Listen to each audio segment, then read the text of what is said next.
Hey guys, welcome back to my channel Bansal biology. ये हमारी एक लेक्चर सीरीज है जिसमें हम बेसिक्स को क्लियर करने वाले हैं। और आज स्पेसिफिकली हम जो बेसिक्स को क्लियर करने वाले हैं वो न्यूक्लिक एसिड के स्ट्रक्चर से रिलेटेड है, स्पेसिफिकली डीएनए से रिलेटेड है। ये इसका लेक्चर नंबर फर्स्ट है और इसमें हम इसके बारे में बात करने वाले हैं। अगर हम डीएनए को देखें यानी कि डीऑक्सी राइबो न्यूक्लिक एसिड को देखें तो ये किसका बना होता है? ये बना होता है बहुत सारे न्यूक्लियोटाइड का, इसलिए इसको पॉली न्यूक्लियोटाइड भी कहा जाता है। पॉलीन्यूक्लियोटाइड यानी कि ये एक पॉलीमर है, बहुत सारी छोटी छोटी चीजों से मिलके बना हुआ है और ये जिस चीज से बना होता है इसको बोला जाता है न्यूक्लियोटाइड। बहुत सारे न्यूक्लियोटाइड साथ में मिलके इस पॉलीन्यूक्लियोटाइड की सिंथेसिस करते हैं। अगर हम यहाँ पर बात करें कि इस न्यूक्लियोटाइड में क्या क्या प्रेजेंट होता है तो ये न्यूक्लियोटाइड खुद तीन चीजों का बना होता है। सबसे पहले यहाँ पर जो चीज आती है वो होती है शुगर, उसी के साथ साथ यहाँ पर प्रेजेंट होता है एक nitrogenous base and with that यहाँ पर प्रेजेंट होता है एक फॉस्फेट ग्रुप। ये तीनों चीजें साथ में मिलके क्या बनाती है? एक न्यूक्लियोटाइड को बनाती है। अगर समझो स्ट्रक्चर में फॉस्फेट ग्रुप प्रेजेंट नहीं है तो उस कंडीशन में सिर्फ और सिर्फ शुगर और नाइट्रोजनस बेस प्रेजेंट होगा तो उसको बोला जाता है न्यूक्लियोसाइड। सिर्फ एक टी और एस का फर्क है, इंस्टेड ऑफ टी हम क्या बोलेंगे? न्यूक्लियोसाइड बोलेंगे। वही फॉस्फेट प्रेजेंट होगा तो न्यूक्लियोटाइड होगा जो कि मिलके डीऑक्सी राइबो न्यूक्लिक एसिड बनाते हैं।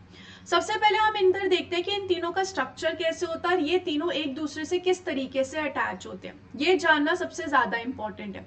तो इफ यू टॉक अबाउट, यहाँ पर सबसे पहले हम बात करते हैं राइबोस शुगर की।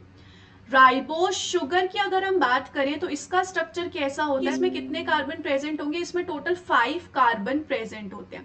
इस तरीके से यहाँ पर इसका स्ट्रक्चर होता है। एक इसमें ऑक्सीजन प्रेजेंट होता है और बाकी इसमें क्या प्रेजेंट होंगे? इधर कार्बन 1, कार्बन 2, कार्बन 3, कार्बन 4 और पांचवा कार्बन कहाँ प्रेजेंट होता है? इधर ऊपर की तरफ प्रेजेंट होता है।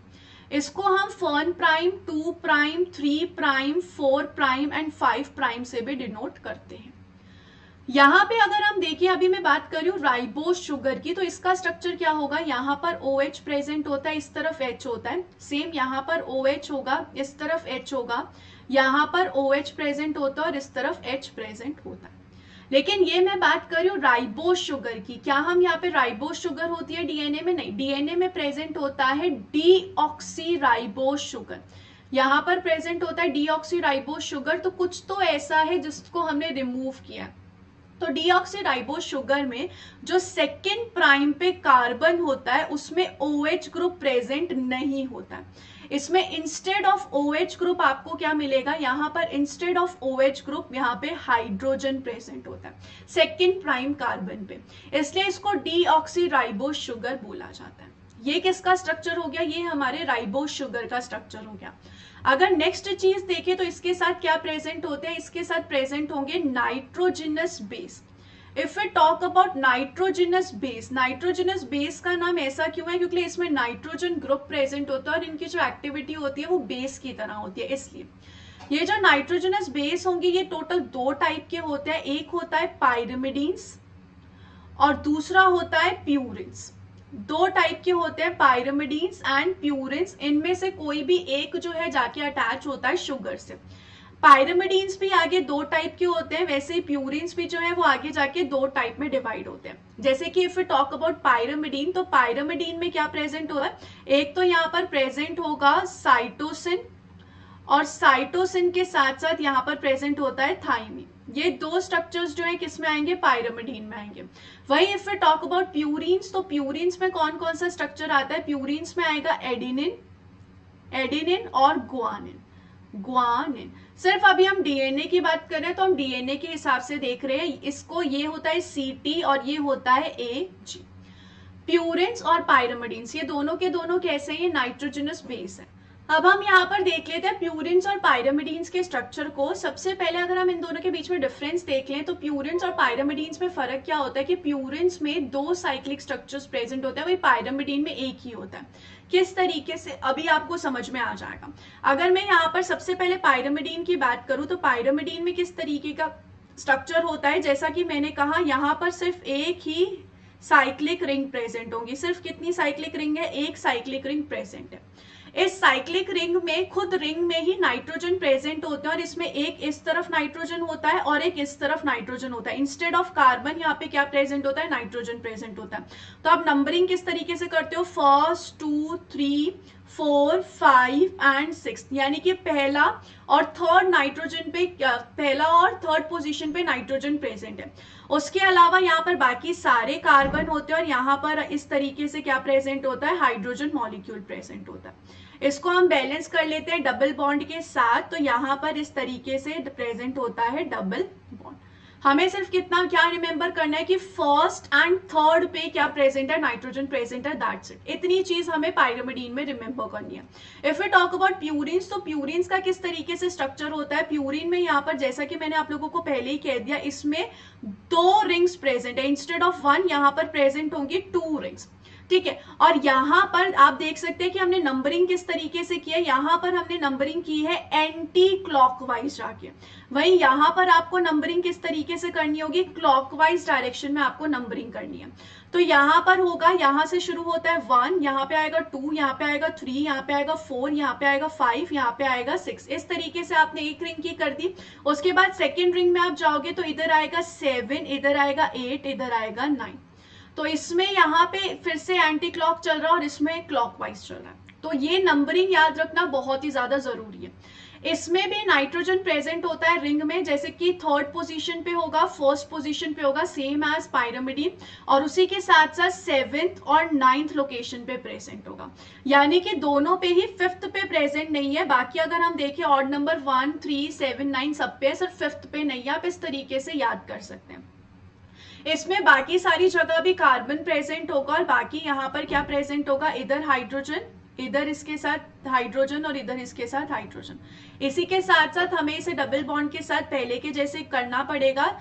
तो यहाँ पर इधर डबल बॉन्ड, यहाँ पर इधर डबल बॉन्ड, ये इधर डबल बॉन्ड और इधर ये डबल बॉन्ड, पूरी की पूरी हमें वैलेंसी को मेंटेन करने के लिए। तो इस तरीके से बेसिक स्ट्रक्चर होता है प्यूरिन्स का और पायरिमिडीन का। आप देख सकते हो इसमें 9 पोजीशन है और इसमें सिर्फ और सिर्फ 6 ही है। अब इसमें ग्वानिन और थाइमिन, एडिनिन और साइटोसिन, इन सब का स्ट्रक्चर जो है किस तरीके से डिफरेंस होता है, ज्यादा डिफरेंस नहीं होता है। आपको सबसे पहले ये जो टॉप वाली पोजीशन है ना, इस पे सबसे ज्यादा ध्यान देना है। जैसे कि हम एक एक करके देखने की कोशिश करें। सबसे पहले फॉर एग्जांपल मैं यहाँ पे साइटोसिन का स्ट्रक्चर बनाते हैं, तो साइटोसिन का स्ट्रक्चर पायरिमिडीन जैसा, यानी कि बिल्कुल बेसिक ऐसा स्ट्रक्चर प्रेजेंट होगा। उसी के साथ साथ यहाँ पर चेंज क्या आ रहा है, कुछ तो चेंज आएगा। यहाँ पर आ जाता है NH2, यहाँ पर क्या आ जाएगा, NH2 आ जाएगा और ये सेकेंड पोजीशन पे आ जाएगा ऑक्सीजन। बाकी सारा स्ट्रक्चर सेम रहेगा, बाकी किसी भी स्ट्रक्चर में कोई फर्क नहीं है। यहाँ पर N है, यहाँ पर N रहेगा, यहाँ पर हाइड्रोजन, यहाँ पर हाइड्रोजन, बाकी सारी चीजें सेम रह रही। इधर डबल बॉन्ड ऑक्सीजन का आ गया तो यहाँ से हमें डबल बॉन्ड हटाना है। तो इस तरीके का जो स्ट्रक्चर होता है वो साइटोसिन का है। बाकी सारी चीजें सेम है, कोई डिफरेंस नहीं है। ये इस तरीके से हो जाता है स्ट्रक्चर किसका, साइटोसिन का। साइटोसिन के स्ट्रक्चर को हम किस तरीके से बोल भी सकते हैं, 2-ऑक्सी-4 अमाइनो पायरिमिडीन। क्या बोल सकते हैं, 2-ऑक्सी-4 अमाइनो पायरिमिडीन। क्योंकि ये एक्चुअल में ये पायरिमिडीन का थोड़ा सा मॉडिफिकेशन है, जो बेसिक स्ट्रक्चर होता है उसका, और यहाँ पे क्या है 2-ऑक्सी-4 अमाइनो पायरिमिडीन है। ऐसे अगर हम बात करें थाइमीन के स्ट्रक्चर की, तो थाइमीन का स्ट्रक्चर में भी ज्यादा कुछ डिफरेंस नहीं होगा, लगभग ये सेम ही होता है, सिर्फ थोड़े से डिफरेंस यहाँ पे आ जाते हैं। सबसे पहला यहाँ पर जैसे कि मैंने आपको कहा था, ये जो टॉप पोजीशन है उस पर कौन आ गया, उस पर डबल बॉन्ड O आ जाता है, और यहाँ पर सेम इसी तरीके से डबल बॉन्ड O मेंटेन रहता है, यहाँ पर कोई चेंज नहीं आएगा। उसके अलावा यहाँ पर एक CH3 ग्रुप ऐड हो जाता है, कहाँ पे, इस 5th पोजीशन पे। इस 5th पोजीशन पे आ गया CH3। बाकी सारी चीजें कैसी रहेगी, बाकी सारी की सारी चीजें सेम रहेगी, उनमें कोई डिफरेंस नहीं आएगा। थाइमीन को क्या बोला जाता है, थाइमीन के स्ट्रक्चर को बोला जाता है 5-मिथाइल, क्योंकि 5th पोजीशन पे कौन आ गया, मिथाइल ग्रुप आ गया है। 2 ऑक्सीजन प्रेजेंट है, इसलिए 2,4 डाईऑक्सी पायरिमिडीन इसका नाम होता है। डाईऑक्सी क्योंकि उसके पास सेकेंड पोजीशन पे और 4th पोजीशन पे प्रेजेंट होते हैं 2 ऑक्सीजन। तो इस तरीके से आप यहाँ पर इसके स्ट्रक्चर को याद कर सकते हैं। इस तरीके से यहाँ पर प्रेजेंट होता है थाइमीन का स्ट्रक्चर। ज्यादा डिफरेंस नहीं है, आपको यहाँ पर क्लियरली पता चल रहा है। अगर हम आगे चले एडेनिन के स्ट्रक्चर पे और ग्वानिन के स्ट्रक्चर में, तो ये किसका मॉडिफिकेशन होगा, एडेनिन और ग्वानिन दोनों के दोनों जो है वो प्यूरिन में होते हैं, तो प्यूरिन के मॉडिफिकेशन यहाँ पे होगा। तो इधर हम यहाँ पर एडेनिन का स्ट्रक्चर अगर मैं सबसे पहले बनाऊं, तो सबसे पहले हमें वही सेम स्ट्रक्चर बना लेना है। इस तरीके से यहाँ पर ये प्रेजेंट होगा ऐसे, इस तरीके से यहाँ पर ये रिंग होगी। सबसे पहले मैं आपको कहती हूँ कि आपको कौन सी जगह पे ध्यान देना है, जो सबसे टॉप वाली जगह है उस पे ध्यान देना है। तो एडेनिन में यहाँ पर कहाँ क्या आ जाएगा, जो 6th पोजीशन है इधर एडेनिन पे आ जाएगा NH2 6th पोजीशन पे। बाकी यहाँ पर नाइट्रोजन रहेगा, यहाँ पर भी नाइट्रोजन, यहाँ पर भी नाइट्रोजन, यहाँ पर भी नाइट्रोजन। बाकी सारी कंडीशंस कैसी है, सेम है, सिर्फ आपने 6th पोजीशन पे एक नाइट्रोजन ग्रुप को अटैच कर दिया, दैट्स इट। और कुछ आपको नहीं करना, इससे आपको मिल गया आपका एडेनिन का स्ट्रक्चर।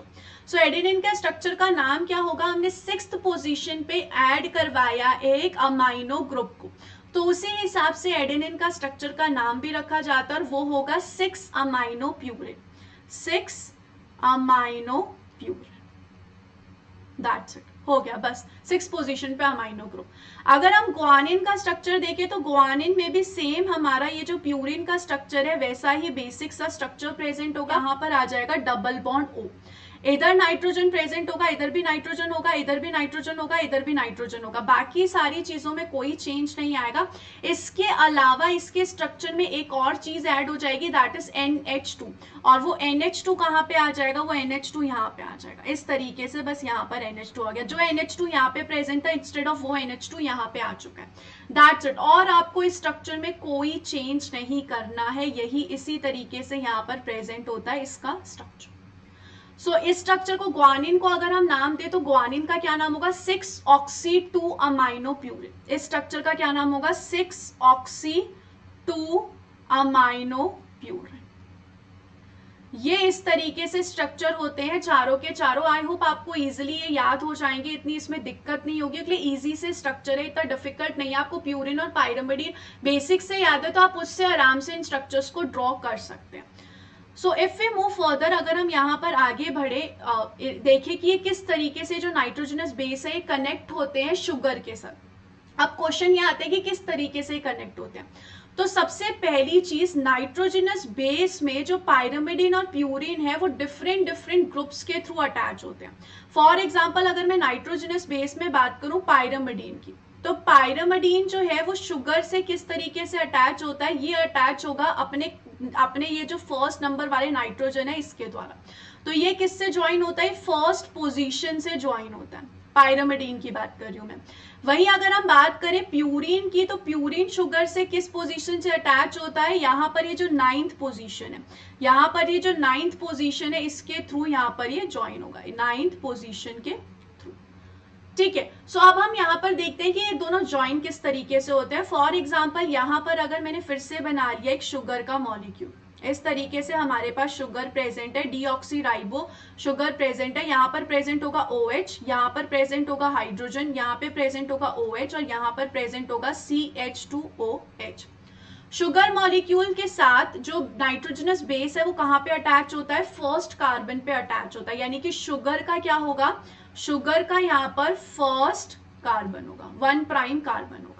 सो यहाँ पर हमारे पास शुगर प्रेजेंट है और इसी के साथ साथ फॉर एग्जांपल मैंने यहाँ पर मान लिया कि यहाँ पर क्या प्रेजेंट है, यहाँ पर प्यूरिन प्रेजेंट है। तो बेसिकली हम सिंपल सा स्ट्रक्चर बना लेते हैं प्यूरिन का। इस तरीके से प्यूरिन का स्ट्रक्चर होगा, यहाँ पर ये आ रहा है 9th नंबर वाला नाइट्रोजन और इसी के साथ कौन अटैच है, इसके साथ हाइड्रोजन इसका अटैच है। अब यहाँ पर होगा क्या, ये जो हाइड्रोजन है और ये जो OH है, यानी कि हाइड्रोजन किसका, प्यूरिन का, सेम ऐसे ही हाइड्रोजन किसका, पायरिमिडीन का, कंडीशन सेम होगी।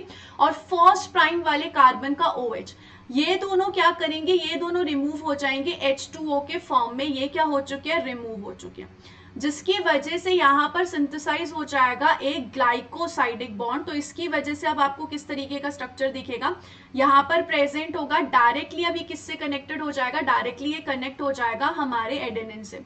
तो यहाँ पर इस तरीके से, लेट मी इरेज दिस, यहाँ पर इस तरीके से ये कनेक्टेड है and here is nitrogen and this, ये इस तरीके से कनेक्टेड रहता है हमारे एडेनिन के साथ, प्यूरिन के साथ हम बोल सकते हैं, फिर पायरिमिडीन के साथ। और ये बॉन्ड कौन सा होता है, हमेशा याद रखना है ये ग्लाइकोसाइडिक बॉन्ड है, यानी कि ये कौन सा बॉन्ड होगा, कोवलेंट बॉन्ड। कोवलेंट बॉन्ड जो किसकी वजह से बना है, जो कि removal of hydrogen and OH की वजह से बना है। हमेशा याद रखना है OH किसने दिया था, शुगर ने दिया था, और हाइड्रोजन किसने दिया, बेस ने दिया। अगर हम सिर्फ इतने से स्ट्रक्चर की बात करें तो ये इतना सा स्ट्रक्चर किसका होगा, ये स्ट्रक्चर होगा न्यूक्लियोसाइड का। क्या हम इसको न्यूक्लियोटाइड बोल सकते हैं? नहीं, इसको अभी हम बोलेंगे न्यूक्लियोसाइड, क्योंकि अभी अटैच करना बाकी है फॉस्फेट को। तो यहां पर फॉस्फेट को अटैच करने के लिए कौन आता है? फॉस्फेट को अटैच करने के लिए यहां पर आएगा फॉस्फोरिक एसिड, फॉस्फोरिक एसिड, जिसके अगर हम स्ट्रक्चर की बात करें तो किस तरीके से प्रेजेंट है? फॉस्फोरिक एसिड है, देखिए OH होगा, यहाँ पर डबल बॉन्ड O, यहाँ पर हम O नेगेटिव लिख सकते हैं, यहाँ पर भी हम O नेगेटिव और OH लिख सकते हैं। यहाँ पर इस तरफ क्या प्रेजेंट था? इस तरफ हमारा CH2OH प्रेजेंट है, जो कि शुगर का है। ये किसका प्रेजेंट है? शुगर का है, 5 प्राइम पोजीशन पे प्रेजेंट है। सेम इधर भी क्या होगा? सेम इधर भी H2O का रिमूवल होगा। H2O का रिमूवल किस तरीके से यहाँ पर होता है वो ध्यान से देखिए। यहाँ पर इसका हाइड्रोजन आएगा, यहाँ पर इसका हाइड्रोजन आएगा और इसका ऑक्सीजन आएगा और ये रिमूव हो जाएगा। H2O यहाँ पर रिमूव हो जाएगा। क्या यहाँ पर भी ग्लाइकोसाइडिक बॉन्ड बनेगा? नहीं, यहाँ पर जो बॉन्ड बनता है उसको ग्लाइकोसाइडिक बॉन्ड नहीं बोलते हैं, उसको बोलते हैं फॉस्फोमोनोएस्टर बॉन्ड। तो यहाँ पर ये जो बॉन्ड बनेगा उसका नाम होगा फॉस्फोमोनोएस्टर बोलते हैं, या फिर हम सिर्फ एस्टर बॉन्ड भी बोल सकते हैं, फॉस्फोएस्टर बॉन्ड। तो अब हमारा ये जो पूरा का पूरा स्ट्रक्चर है इसको बोला जा सकता है न्यूक्लियोटाइड। ये पूरे स्ट्रक्चर को हम बोल सकते हैं न्यूक्लियोटाइड। तो इन शॉर्ट अगर अब हम स्ट्रक्चर देखें तो किस तरीके से प्रेजेंट है, अगर हमारा पूरा का पूरा स्ट्रक्चर अब हम मिला के देखें तो यहाँ पर हमारे पास प्रेजेंट है इस तरीके से शुगर। शुगर का ये जो नीचे वाला पोर्शन है इसमें अभी कोई चेंज नहीं आया, तो ये ऐसा का ऐसा रहेगा। यहाँ पर फर्स्ट प्राइम किससे अटैच हो चुका है? फर्स्ट प्राइम जो है एडेनिन के साथ अटैच हो चुका है। तो इस तरीके से हम यहाँ पर बना लेते हैं एडेनिन, प्यूरिन, पायरिमिडीन, कुछ भी हो सकता है। तो इस तरीके से यहाँ पर ये इससे अटैच होगा, ये ऐसे डायरेक्टली ये इससे अटैच होगा। सेम यहाँ पर उसी तरीके से इधर क्या प्रेजेंट होगा? इधर प्रेजेंट होगा CH2, और ये वाला किससे अटैच हो चुका है? ये वाला अटैच हो चुका है फॉस्फेट से। तो यहाँ पर इस तरीके से कंडीशन प्रेजेंट है। ये ऐसा स्ट्रक्चर होता है एक न्यूक्लियोटाइड का। ये कोई भी हो सकता है, ये अगर अभी हमने बनाया प्यूरिन का स्ट्रक्चर, और ये पायरिमिडीन भी हो सकता है, सिर्फ पायरिमिडीन होगा तो यहाँ पर ये वाला जो नाइट्रोजन है ये कनेक्ट होगा शुगर से। इतनी बात मेरे ख्याल से अभी आपको दो बॉन्ड किस तरीके से बनते हैं ये आपको बहुत अच्छे से समझ में आ गए होंगे। अब ये जो न्यूक्लियोटाइड है इसको हम क्या बोलेंगे? DAMP बोलेंगे। डी मतलब क्या है? डी मतलब है डीऑक्सी। फॉर एग्जाम्पल यहाँ पे मैंने ये जो प्यूरिन लिया है, फॉर एग्जाम्पल मैंने एडेनिन का लिया, तो यहाँ पर इसलिए AMP हम बोल रहे हैं, ठीक है। क्यों यहाँ पर मैं MP बोल रही हूँ? MP मतलब मोनोफॉस्फेट है, मोनोफॉस्फेट। अगर इसकी जगह मैं दो और फॉस्फेट अटैच कर दूं, इसी के साथ साथ मैं इस तरफ अगर दो और फॉस्फेट अटैच कर दूंगी तो वो ट्राइफॉस्फेट बन जाएगा। सो फॉर एग्जाम्पल अगर हम यहाँ पर लेते हैं इस स्ट्रक्चर पे थोड़ा सा अगर हम आगे बढ़े, और अगर मैंने यहाँ पर इसके साथ साथ दो और फॉस्फेट को अटैच करवा दिया, इस तरीके से यहाँ पर आ चुके हैं दो और फॉस्फेट। अब हम इस स्ट्रक्चर को क्या बोलेंगे? अब हम इस पूरे के पूरे स्ट्रक्चर को बोलेंगे DATP। इसको बोला जाएगा DATP स्ट्रक्चर, ठीक है। यही डिफरेंस होता है यहाँ पर कि क्या प्रेजेंट है, कितने फॉस्फेट प्रेजेंट है, ये सबसे मेन बात आती है कि कौन से फॉस्फेट यहाँ पर कितने अमाउंट में प्रेजेंट है। अगर दो फॉस्फेट आते तो आप बोलते DATP, ठीक है। सो यहाँ पर ये पूरा का पूरा स्ट्रक्चर होता है किसका? हमारे न्यूक्लियोटाइड का। इसमें यहाँ पर ये जो आपको इस तरफ बॉन्ड दिख रहे हैं, ये सारे जो बॉन्ड है, ये बॉन्ड क्या होते हैं? जो कि बिटवीन फॉस्फेट प्रेजेंट है, इनको बोला जाता है फॉस्फो एनहाइड्राइड बॉन्ड। ये बॉन्ड होते हैं phospho anhydride bond. Phospho anhydride bond ऐसे बॉन्ड है जिसमें huge amount of energy store होती है। जैसे कि कभी आपने सुना भी होगा, अगर ATP का ब्रेक डाउन करेंगे तो उससे एनर्जी मिलती है। तो वो एनर्जी किस फॉर्म में होती है? यही जो फॉस्फो एनहाइड्राइड बॉन्ड है इसी में ही एनर्जी प्रेजेंट होती है। यहाँ पे अगर हम देखें तो टोटल 3 प्रेजेंट है, 3 यहाँ पर प्रेजेंट है फॉस्फेट। तो इधर आप क्या लिखोगे? यहाँ पर आप तीनों फॉस्फेट को डिनोट कर सकते हो अल्फा, बीटा और गामा से। सबसे पहला फॉस्फेट शुगर से डायरेक्टली अटैच है, सेकेंड फॉस्फेट इससे अटैच है, थर्ड फॉस्फेट इससे अटैच है। अब अगर हम यहाँ पर नाम देख लें कि किसका कैसा नाम पड़ता है, जैसे कि अभी मैंने यहाँ पे बोला DATP है, वैसे DCTP भी होगा, तो ये किस बेसिस पे पड़ता है। फॉर एग्जाम्पल हमें हमारे चारों बेसिस का नाम पता है। अगर हम नॉर्मली नाम देखें तो क्या क्या होता है, एडिनिन, एडिनिन के साथ साथ प्रेजेंट होता है ग्वानिन, ये दोनों किसके होते हैं, ये दोनों होते हैं प्यूरिन के। उसी के साथ साथ if we talk about pyramidine, तो पायरामिडीन के क्या आएगा, यहाँ पर आएगा साइटोसिन, और साइटोसिन के साथ साथ आएगा थाइमिन। ये इस तरीके से नाम होते हैं हमारे चारों के चारों नाइट्रोजनस बेसिस के।